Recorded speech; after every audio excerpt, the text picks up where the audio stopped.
माँ, हम दोनों परमपिता विष्णु और शिव जी का आशीर्वाद प्राप्त करने के लिए तपस्या करने जा रहे हैं। हम भक्ति की शक्ति प्राप्त करना चाहते हैं। आप भी यही चाहती थी ना कि हम शक्तिशाली बने? जहां जाना चाहते हो जाओ, जहां जाओ सुखी रहना। प्रणाम माँ।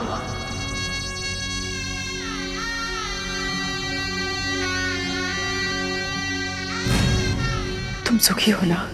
आपके आशीर्वाद से परम प्रभु के चरणों में स्थान पा लिया मैंने। इससे अधिक सुख क्या हो सकता है मेरे लिए?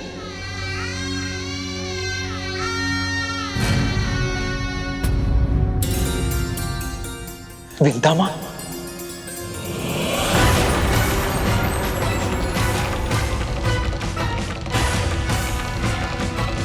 अनंत,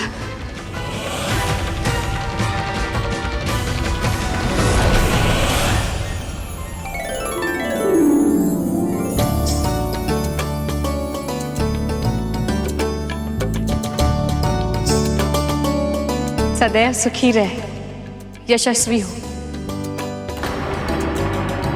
जानते हो, जब से गरुड़ ने तुम्हारे बारे में बताया है, तब से तुम्हें देखने की इच्छा थी अनंत। मेरी भी बहुत इच्छा थी आपके दर्शन करने की माँ।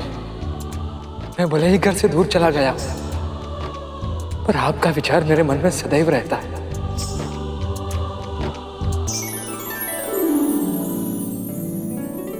इतने वर्षों के बाद तुम्हारा पुत्र तुमसे मिला है कद्रू, पर वो तुमसे अधिक विंता से बातें कर रहा है। आप सब कृपया अपना अपना स्थान ग्रहण कर लें। अब विवाह संस्कार आरंभ होने वाला है। आज्ञा दीजिए माँ।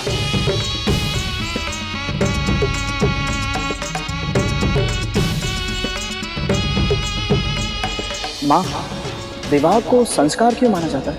क्योंकि विवाह कोई शारीरिक या सामाजिक अनुबंध मात्र नहीं है, आध्यात्मिक साधना का माध्यम भी है। दो आत्माओं का पवित्र योग है विवाह। जब दो प्राणी विवाह का संकल्प लेते हैं, वो अपने अलग अलग अस्तित्वों को समाप्त कर एक सम्मिलित इकाई का निर्माण करते हैं, ताकि वो दोनों जीवन और समाज के प्रति अपने कर्तव्य को दो गुणी निष्ठा के साथ निभा सकें, अपने अपने पक्ष के साथ साथ कुलों का उद्धार करते हुए अपनी अगली पीढ़ी को जन्म देकर संसार के चक्र को आगे बढ़ा सके। विवाह वो बंधन है गरुड़, जिसमें बंधकर हम अपने माता पिता के ऋण को आंशिक रूप से चुका पाते हैं।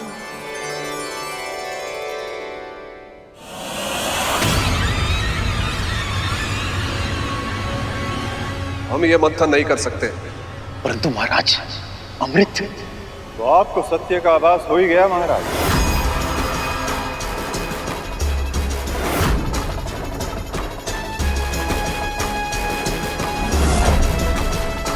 गुरुदेव आप? हाँ, मैं जानता था कि आपको देवताओं की सहायता के बिना अमृत प्राप्त नहीं होगा। फिर भी मैंने आपको प्रयास के लिए प्रोत्साहित किया। मुझे पता था महाराज कि आप इस कार्य में असफल होंगे। तभी आपको समझ में आएगा कि आपके वास्तविक शत्रु देवता नहीं बल्कि विष्णु है।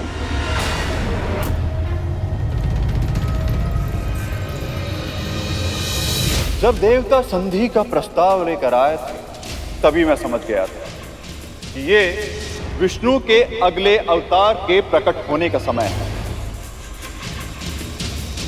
और ऐसा होना असुरों के लिए संकट का कारण बनेगा। इसीलिए मैं प्रथम क्षण से ही मंथन के विचार के ही विरुद्ध था, किंतु आपने मेरा सुझाव नहीं माना और विष्णु के कच्छप अवतार के प्रकट होने में सहायता कर दी।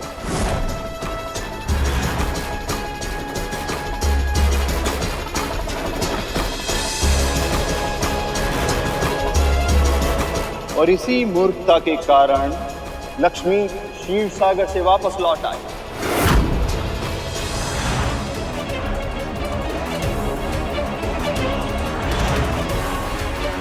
संसार में शिव फिर से लौटा। आप सभी असुरों के कारण देवता अपनी शक्तियां पुनः प्राप्त करने में सफल हुए।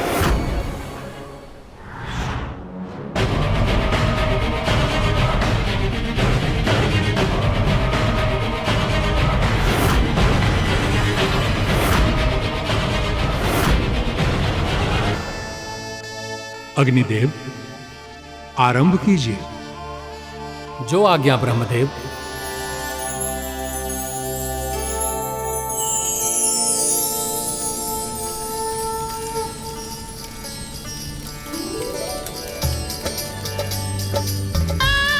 ओम इंद्राय स्वाहा, ओम सोमाय स्वाहा, इदम सोमाय नमः इत्याज्य भागौ, ओम भुवः स्वाहा।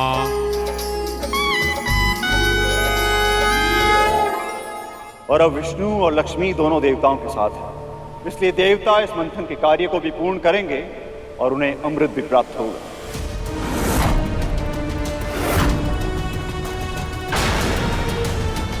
फिर चाहे ये मंथन असुरों के साथ पूरा हो या उनके बिना।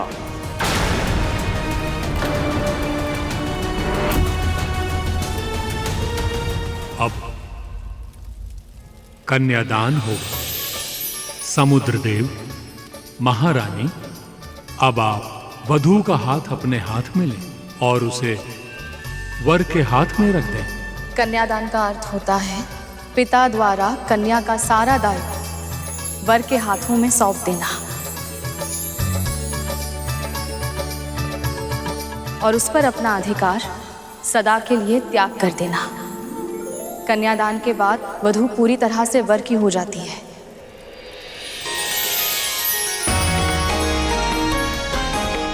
मैं भी सदैव आपका ही रहूंगा। ओम स्वस्ति न इंद्रो वृद्धश्रवाः, स्वस्ति न पूषा विश्ववेदाः, स्वस्ति न ताक्षर्यो अरिष्टनेमिः, स्वस्ति नो बृहस्पतिर्दधातु। ओम शांति शांति शांति। देवी सरस्वती, देवी पार्वती, अब आप दोनों वर और वधू के बीच गठबंधन करें।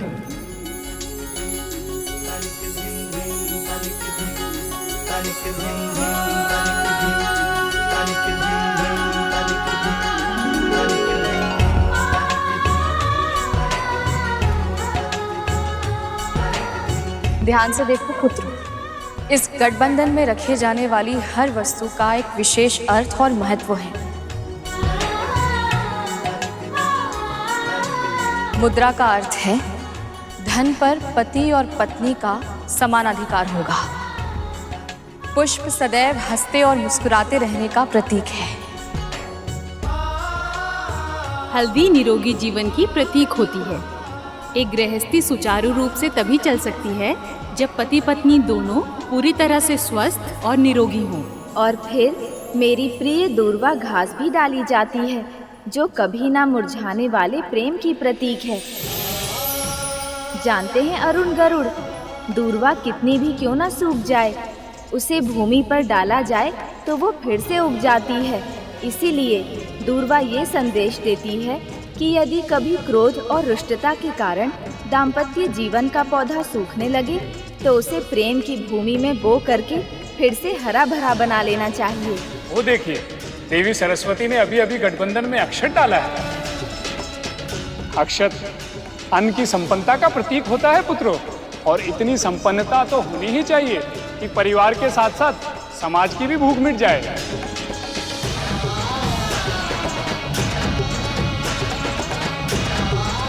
अब तो आप सदा के लिए मेरे प्रेम के बंधन में बंध गए।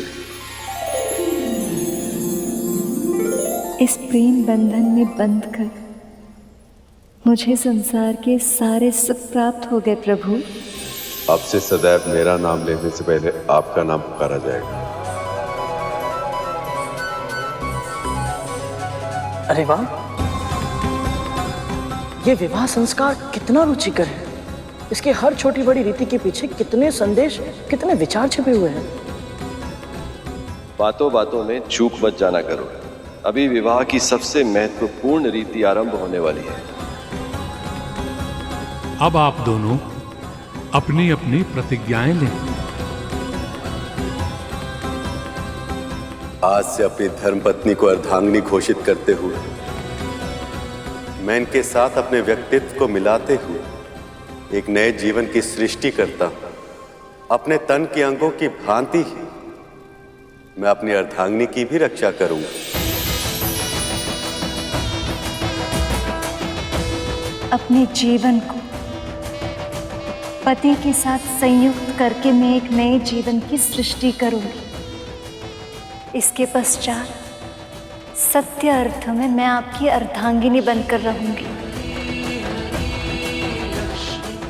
मैं पूरी प्रसन्नता से अपनी पत्नी को गृह लक्ष्मी का महान अधिकार सौंपता हूं। आज से सदैव जीवन के निर्धारण में मैं इनके परामर्श को महत्व दूंगा। अपने पति के परिजनों को एक ही तन के विभिन्न भाग मानकर उन सब के साथ सम्मान पूर्वक व्यवहार करूंगी।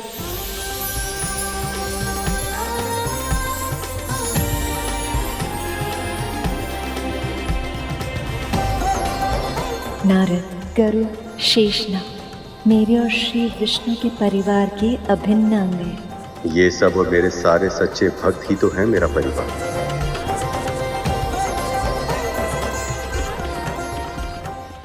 क्या लगता है आप सबको कि विष्णु वहां विवाह में व्यस्त हैं तो उनको ज्ञात नहीं है कि आप यहाँ क्या करने का प्रयत्न कर रहे हैं? किंतु वो आपको बिल्कुल भी रोक नहीं रहे, कुछ भी नहीं कर रहे हैं इसके लिए। क्यों? एक कारण, सिर्फ एक छोटा सा कारण चाहिए उन्हें ताकि वो इस संधि तोड़ सकें और आप असुरों को इस मंथन की प्रक्रिया से दूर कर सकें।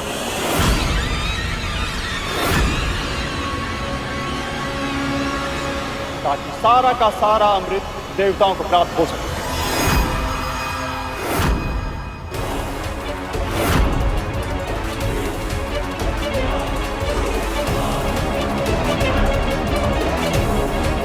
हे महादेव, हमसे बहुत बड़ी भूल हो गई। क्षमा करें गुरुदेव, हम तो कल्पना भी नहीं कर पाए कि हमारे विरुद्ध इतना बड़ा षड्यंत्र रचा गया। गुरुदेव, अब आप ही हमें बताइए कि हम क्या करें। कुछ नहीं,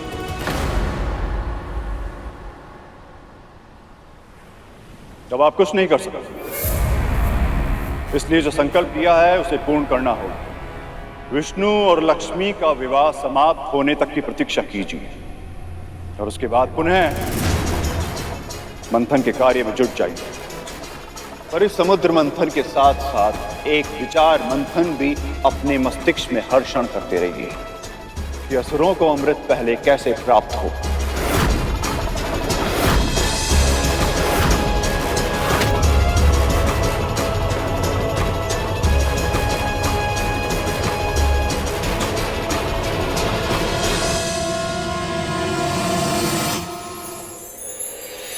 रूप, स्वास्थ्य, स्वभावगत गुण या दोष और अज्ञान से उत्पन्न होने वाले विकारों को मैं कभी अपने चित्त में स्थान नहीं दूंगा।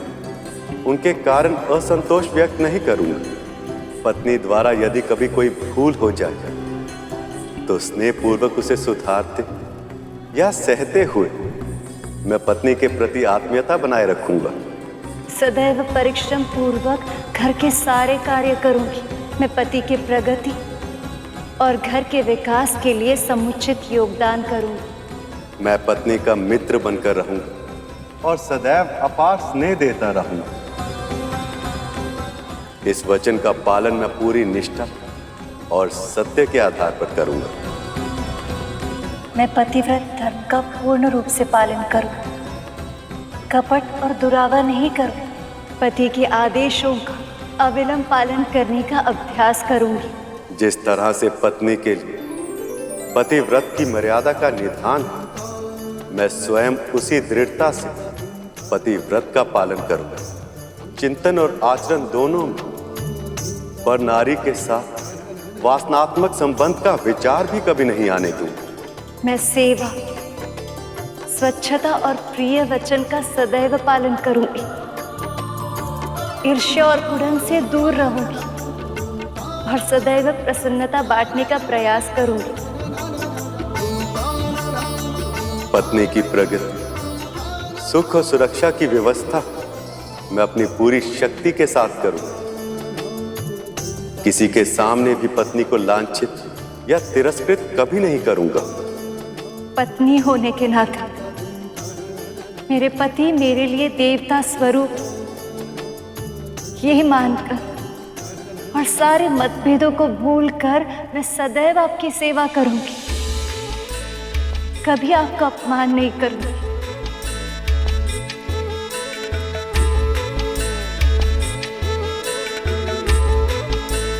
अब आप दोनों शिलारोहण के लिए खड़े हो जाएं।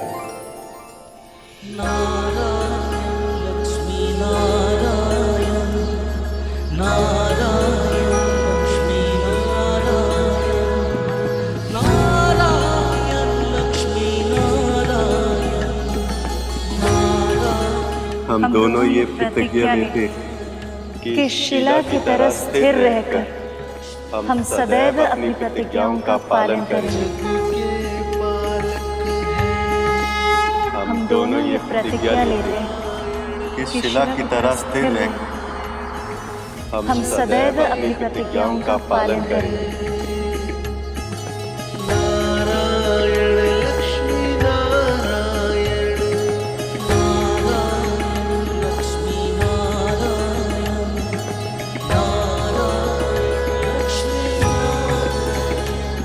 अब वर वधू अग्नि के समक्ष फेरे लेंगे।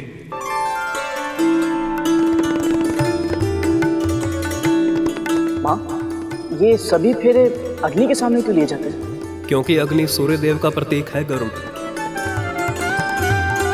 और सूर्य देव से अधिक इस संसार में घटित हर कर्म का साक्षी और कौन हो सकता है? सब कुछ देखते हैं सूर्य देव, इसीलिए उनको अर्थात उनकी प्रतीक अग्नि को ही साक्षी मानकर विवाह किया जाता है गरुड़।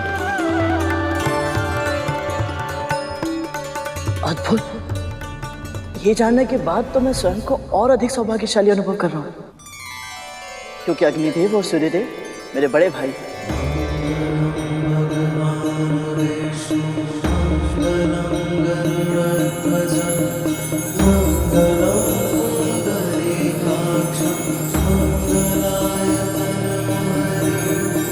चाहे कैसी भी परिस्थिति क्यों ना, मैं आपसे कभी दूर नहीं जाऊंगी प्रभु। आपके सम्मान की रक्षा के लिए कुछ भी करूंगा, जिसकी कोई कल्पना भी नहीं कर सकता। वो भी घटित होने पर विवश कर दूंगा, पर आपके सम्मान पर कभी कोई आंच नहीं आने। संपूर्ण सृष्टि सबसे अधिक महत्वपूर्ण मेरे लिए अब एक ही वस्तु है प्रभु, आपकी प्रसन्नता। अरुण, गरुड़, देखो, इस संसार में पुरुष से अधिक महत्व नारी को दिया जाता है, इसलिए पहले 4 फेरों में नारी का स्थान आगे होता है। मैं सदैव अपने सुख से अधिक महत्व आपके सुख को दूंगा। अपनी आवश्यकताओं से पहले आपकी आवश्यकताओं का ध्यान रखूंगा। आपका हर्ष उल्लास अपनी प्रसन्नता से भी अधिक महत्वपूर्ण होगा मेरे लिए। संतुलन बनाए रखने के लिए अंतिम के 3 फेरों में पुरुष को आगे बुलाया जाता है।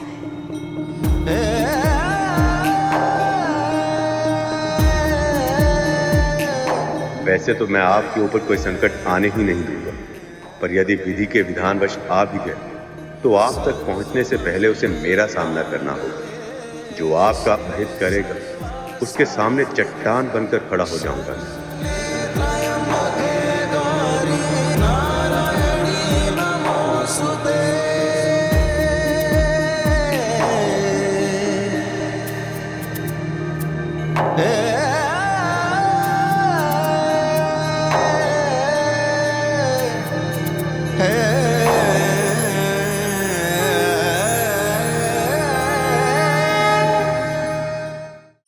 अब सप्तपदी की रीत की जाएगी। सप्तपदी? ये क्या होता है माँ? सप्तपदी का अर्थ होता है वर और वधू का एक साथ 7 पग चलना। ये 7 पग विवाह की लंबी यात्रा पर ठीक से चल पाने के लिए अनिवार्य होते हैं गरुड़। प्रथम पग अन्न की वृद्धि के लिए होता है। अन्न का उत्पादन, अन्न की रक्षा और अन्न का सदुपयोग जो कर सकता है वही सफल गृहस्थ हो सकता है। अधिक पका लेना, झूठन छोड़ना और स्वच्छता का ध्यान न रखना, इन सभी बातों से स्वास्थ्य की हानि होती है। इसलिए आहार की सात्विकता का उचित ध्यान रखना दाम्पत्य जीवन का मुख्य उत्तरदायित्व है। दूसरा पग शारीरिक और मानसिक बल की वृद्धि के लिए होता है। व्यायाम, परिश्रम, उचित और नियमित आहार विहार से तन का बल स्थिर रहता है। अध्ययन और विचार विमर्श से मनोबल बढ़ता है। जिन प्रयत्नों से दोनों बल बढ़े, पति और पत्नी समर्थ, स्वस्थ और सशक्त बने, उनका उपाय सोचते रहना चाहिए। तीसरा पग धन की वृद्धि के लिए होता है। जैसे मुद्रा अर्जित करना आवश्यक है, वैसे ही व्यय की मर्यादाओं का ध्यान रखना दाम्पत्य जीवन का प्रमुख कर्तव्य है। चौथा पग होता है सुख की वृद्धि के लिए। पति पत्नी प्रसन्नचित्त रहे, मुस्कुराने का अभ्यास करें, हंसते हंसाते जीवन व्यतीत करें। सदैव ध्यान रखना, जो संतोष करना जानता है सुखी भी वही रह सकता है।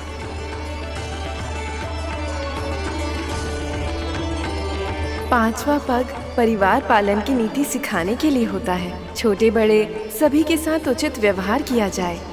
आश्रित पशुओं, सेवकों और दासों को भी अपने परिवार का अंग माना जाए। उन सभी आश्रितों की उचित देखभाल, सुरक्षा, उन्नति और सुख शांति के उपाय अपनी पूरी क्षमता के साथ किए जाएं।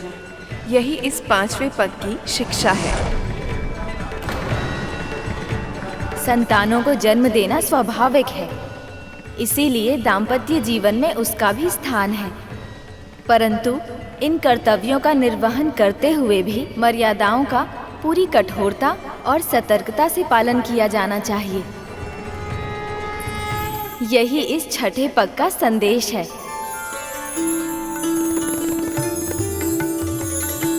और ये सातवां पग मित्रता को स्थिर रखने और बढ़ाने के लिए होता है। पति पत्नी दोनों ही ये ध्यान रखें कि उनकी ओर से कोई त्रुटि तो नहीं हो रही।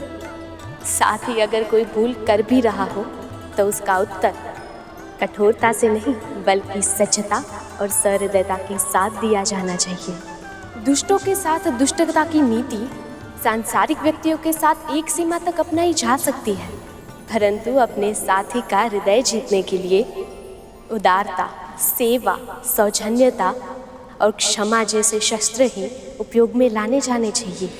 सब पदी में 7 पग बढ़ाते हुए 7 सूत्रों को आत्मसात करना होता है। इन आदर्शों और सिद्धांतों को यदि पति पत्नी अपना लें और इस मार्ग पे चलने के लिए पग से पग मिलाकर अग्रसर होने की ठान लें, तो दाम्पत्य जीवन की सफलता में संदेह की संभावना ही नहीं बचती।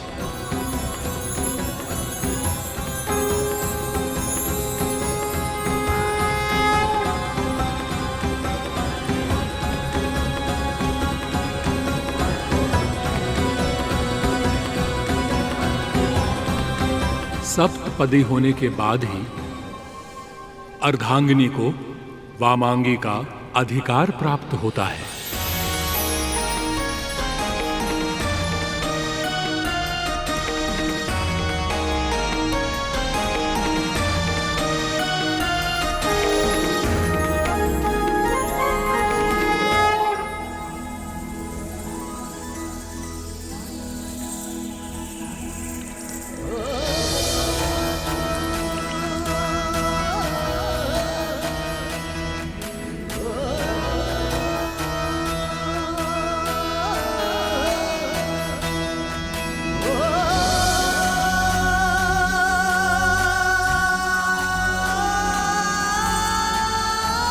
अब देवी लक्ष्मी की मांग में सिंदूर डालने की विधि आरंभ होगी।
जानते हो सिंदूर मांग में क्यों भरते हैं? क्योंकि ब्रह्म ज्योतिर्मय है और उसकी ज्योति का रंग लाल है। और ये शुभ इसलिए होता है क्योंकि नारी की मांग ब्रह्मरंध्र के ठीक ऊपर होती है। स्त्रियों का ये स्थान बहुत कोमल होता है, इसलिए यहाँ सिंदूर भरने से स्त्री के तल में विद्युत तरंगें नियंत्रित रहती हैं। सिंदूर दान की इस अंतिम रीति के साथ अब विवाह संपन्न हुआ।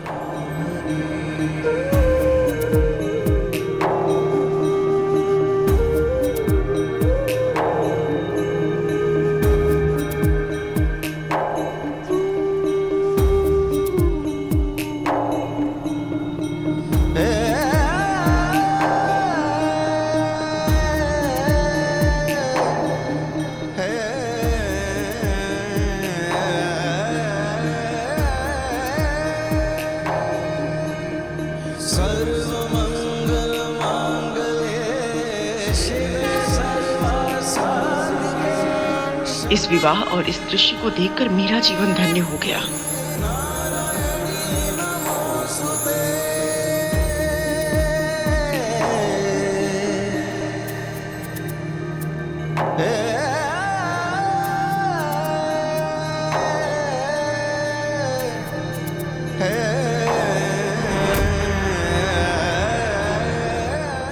कद्रू, तुम्हारा मुख क्या हुआ? तुम इतना आश्चर्यचकित होकर क्या देख रही हो? क्या हुआ मेरे मुख को? कद्रू, तुम्हारे चेहरे के दाग। क्या हुआ है? बोलो। कद्रू, वो लुप्त हो गए।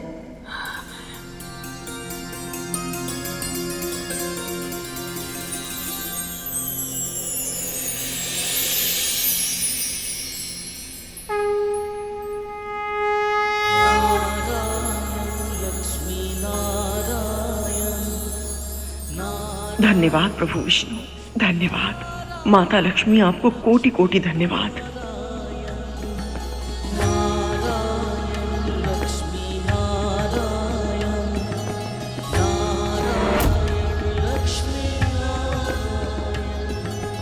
जग के पालक हैं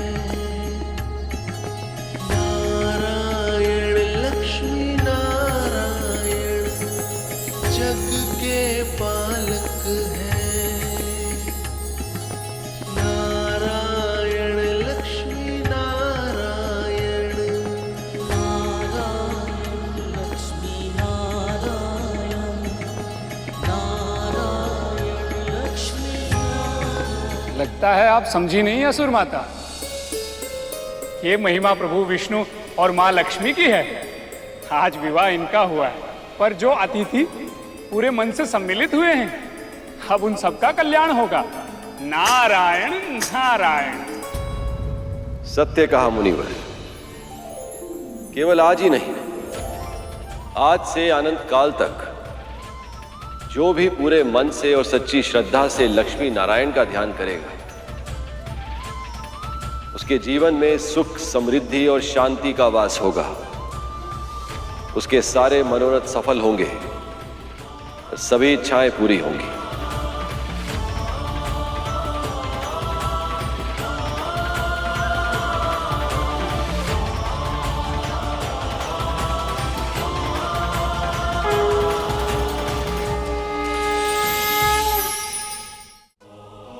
मेरी तो बस एक ही इच्छा है, मेरी संतानों को अमृत मिल जाए और वो सर्वशक्तिमान बन जाए।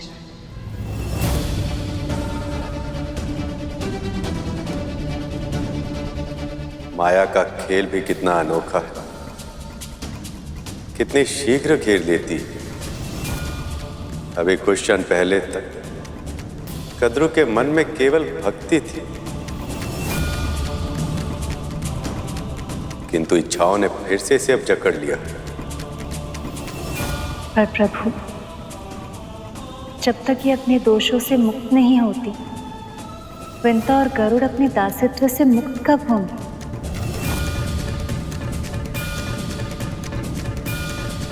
शीघ्र होगा। अब वो मेरा दायित्व है।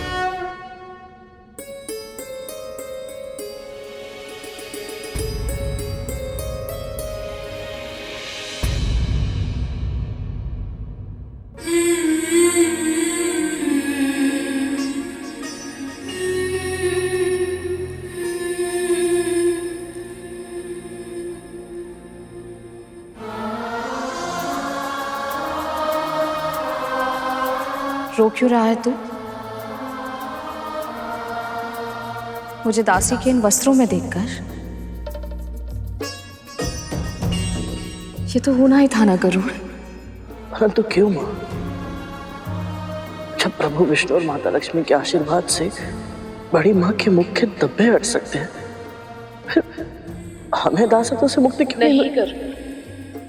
किसी और को क्या मिला है और हमें क्या नहीं मिला, ये सोचना व्यर्थ है। मैं अपने जीवन में ये भूल एक बार कर चुकी हूँ, जब मैंने अपने सौभाग्य से प्रसन्न होने के स्थान पर अपना ध्यान कद्रू दीदी के सुख पर केंद्रित कर दिया था, जिससे मेरे मन में ईर्ष्या के महापाप ने जन्म ले लिया था। गरुड़, मैं नहीं चाहती तो भूल कर भी वही भूल फिर से दोहरा दे।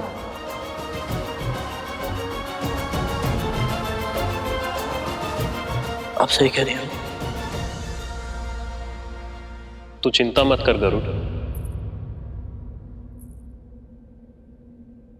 मुझे पूरा विश्वास है जिस तरह भगवान दत्तात्रेय की कृपा की वर्षा मां पर हुई है, उसी तरह प्रभु विष्णु और मां लक्ष्मी की कृपा भी आप पर होगी मां।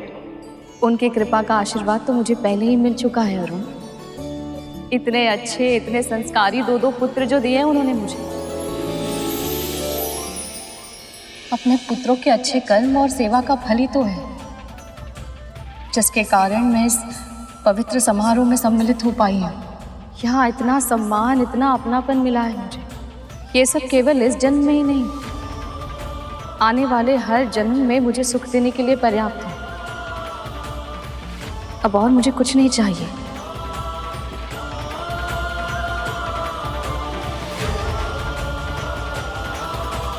जब आपके सुख का दायित्व स्वयं प्रभु विष्णु के लिए है, तो अब कोई संकट, कोई पीड़ा आपको छू नहीं पाएगी। प्रभु, विदाई के इस भावुक क्षण में हम दोनों की ओर से एक छोटा सा उपहार स्वीकार कीजिए।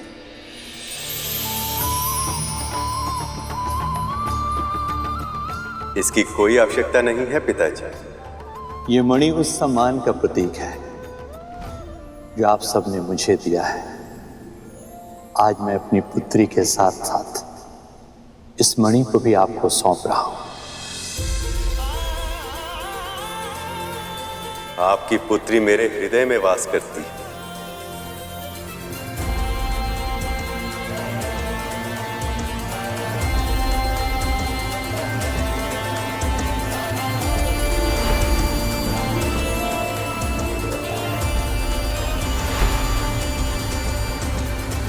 इसलिए आज से इस मणि को मैं अपने हृदय के निकट धारण करूंगा, ताकि देवी लक्ष्मी को अपने माता पिता की निकटता का आभास सदैव होता रहे।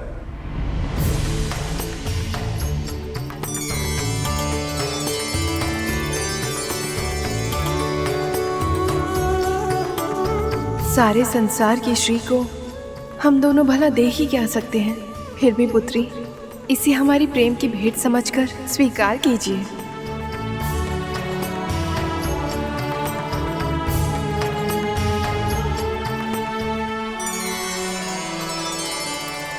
बड़ी विचित्र बात है ना, सारा संसार जिस लक्ष्मी देवी को पाने की चेष्टा करता है, आज मैंने उनका कन्यादान किया है।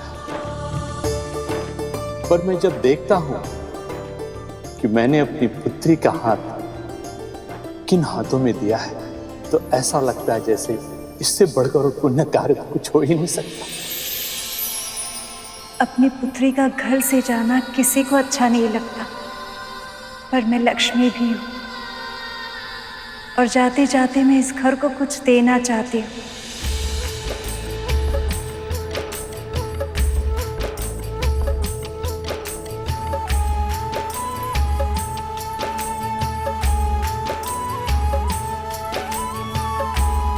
ये खिल प्रसन्नता का प्रतीक है जो मुझे इस घर ने दिया है।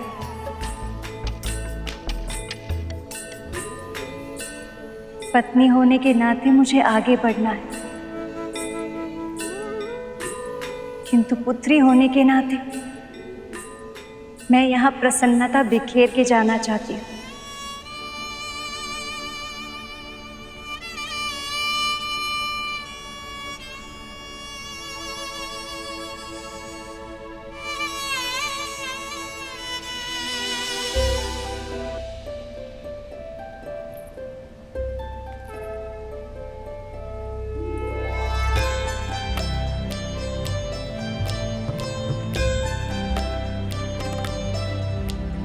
सुमनत वंदित सुंदरी माधवी चंद्र सहोदरी है ममाए मुनि गण वंदित मोक्ष जिसका पुत्र स्वयं स्वर्गाधिपति हो उसे किसी के सामने झोली फैलाने की क्या आवश्यकता?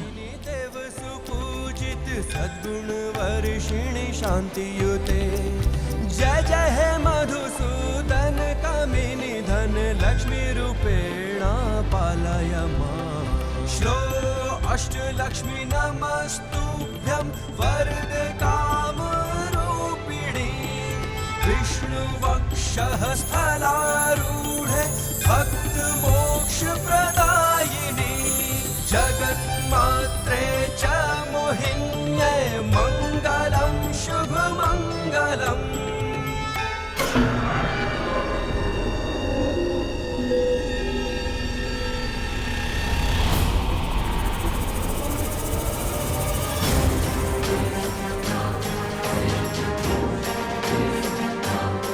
बस एक था ना, इससे क्या होगा?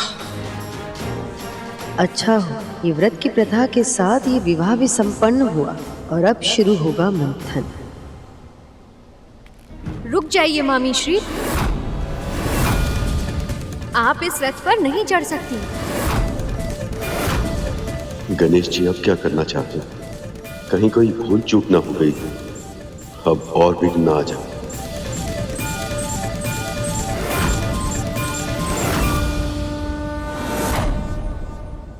पक्षीराज गरुड़ के साहस भरे कारनामे देखने के लिए चैनल को सब्सक्राइब करें और साथ ही बेल आइकॉन दबाना न भूलें।